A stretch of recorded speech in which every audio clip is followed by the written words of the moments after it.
बिस्मिल्लाहिर्रहमानिर्रहीम। अल्लाहुम्मा सल्ली अला मुहम्मद व आले मुहम्मद।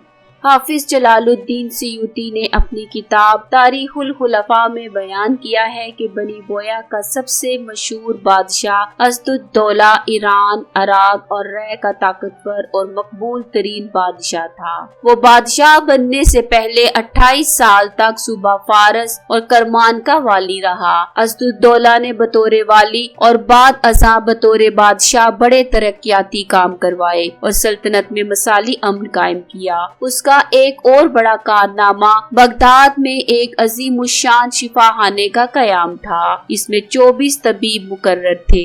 जराह यानी ऑपरेशन करने वाले, कहाल यानी आंखों का इलाज करने वाले और मरहम पट्टी करने वाले इसके अलावा थे। ये शिफाखाना 250 साल तक कायम रहा। असदुद्दौला का एक सबसे अहम कारनामा ये है कि 369 हिजरी में जब वो इमाम हुसैन अलैहिस्सलाम और हजरत अब्बास अलैहिस्सलाम की ज़ियारत के लिए करबला आया तो कबूर अतहर पर मौजूद गुंबदों और रोजों को नए सिरे से तामीर करवाया। इमाम हुसैन की कब्र पर हाथी दान की एक जरी नस्ब करवाई और इसे रेशमी कपड़ों से मुज़य्यन किया। उसने नहर के जरिए शहर में पानी पहुंचाया और हरम के गिर्द ऊंची दीवारें तामीर करवाई। यही वजह है कि तारीख में उसका जिक्र अच्छे अल्फाज से किया जाता है। वाकया ये है कि असदुद्दौला के दरबार में एक तुर्क नौजवान काम करता था। उसके हमसाये में एक शरीफ घराना आबाद था। मियाँ बीवी नए नए शादी के बंधन में बंधे थे। दीवार से दीवार मिली हुई थी। खुदा जाने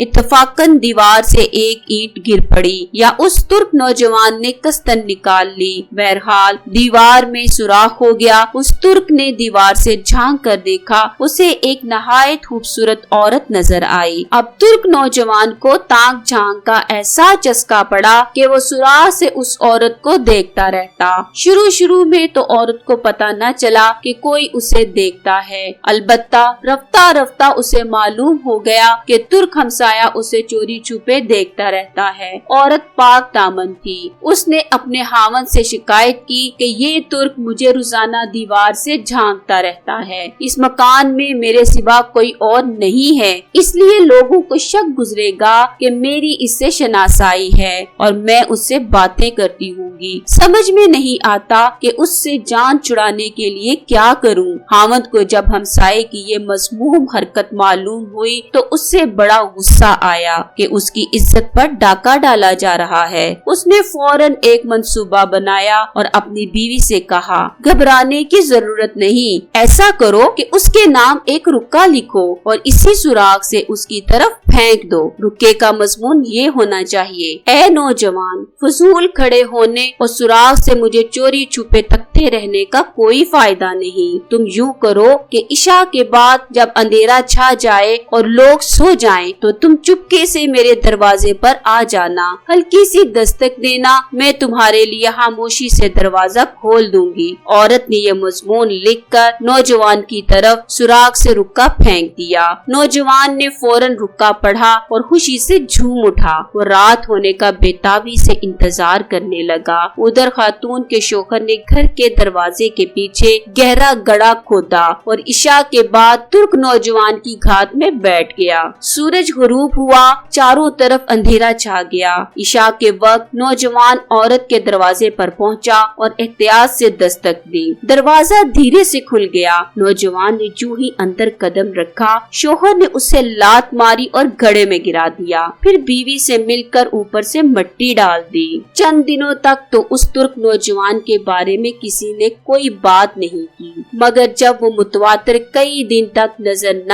आया तो बादशाह को उसका ध्यान आया। उसने अपने मुकर्रबीन से उसके बारे में इस्तफसार किया तो उसे बताया गया कि वो कई दिनों से बगैर इतला के ड्यूटी से गायब है। बादशाह को अचानक तुर्क नौजवान के गायब हो जाने पर बड़ी तशवीश हुई। वो इस मामला की तफ्तीश करने लगा। उसने नौजवान کی رہائش گاہ کے قریب والی مسجد کے مؤذن کو بلایا۔ مؤذن کو سرکاری دربار سے بلاوا آیا تو یہ خبر آنے واحد میں پورے محلے میں پھیل گئی کہ مؤذن کو بادشاہ نے طلب کیا ہے۔ جب مؤذن حاضر خدمت ہوا تو بظاہر بادشاہ مؤذن سے سختی سے پیش آیا، تاہم اس نے جیب سے 100 دینار نکالے اور کہنے لگا، یہ لو 100 دینار اور میں تمہیں جو حکم دوں اس کی تعمیل کرو۔ مؤذن نے عرض کیا، حکم دیجئے، فوری تعمیل ہوگی۔ بادشاہ نے حکم دیا کہ جب تم واپس جاؤ تو عشاء کی اذان دے کر مسجد کے اندر بیٹھ جانا۔ سب سے پہلے جو شخص آئے اور میری بابت پوچھے کہ میں نے تمہیں کیوں طلب کیا تھا تو مجھے اس کے بارے میں آ کر بتانا۔ مؤذن واپس آیا اور بادشاہ کے حکم کے مطابق اذان دے کر مسجد میں بیٹھ گیا۔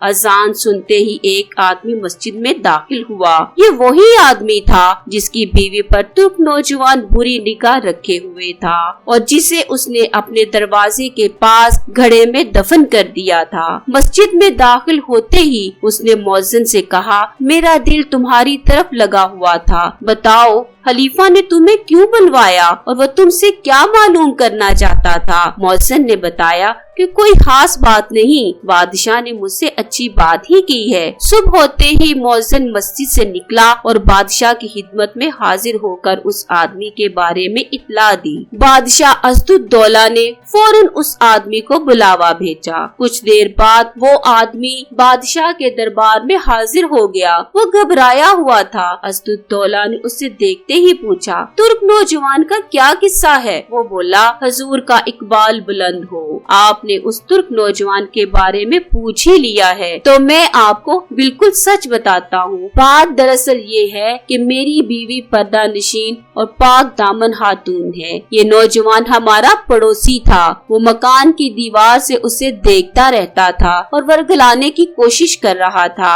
دیوار کے ساتھ صرف میرا ہی گھر ہے اور اس میں صرف میری بیوی ہی رہتی ہے، اس لیے وہ اس بات سے بہت پریشان تھی کہ اگر کسی کو اس کی تانک چھانک کا حال معلوم ہو گیا تو وہ یہی سمجھے گا کہ وہ بھی اس نوجوان کی حباست میں برابر کی شریک ہے۔ بادشاہ سلامت، یہ میری عزت پر حملہ تھا، میں برداشت نہ کر سکا، لہٰذا میں نے اسے ٹھکانے لگا دیا۔ اس شخص نے مختصر طور پر ترک نوجوان کو گڑھے میں دفن کرنے کی روداد بھی سنا دی۔ بادشاہ نے اس کی ساری گفتگو سننے کے بعد فرمایا، جاؤ اللہ کے سپرد، نہ لوگوں کو اس بات کی کوئی خبر ہوئی نہ ہم یہ راز کھولیں گے۔ بادشاہ اسدالدولہ نے اپنی فہم و فراست سے ایک اندھے قتل کا سراغ لگا لیا۔ اللہ ہم سب کو عدل و انصاف کرنے کی توفیق عطا کرے۔ اللہم صلی علی محمد وآل محمد۔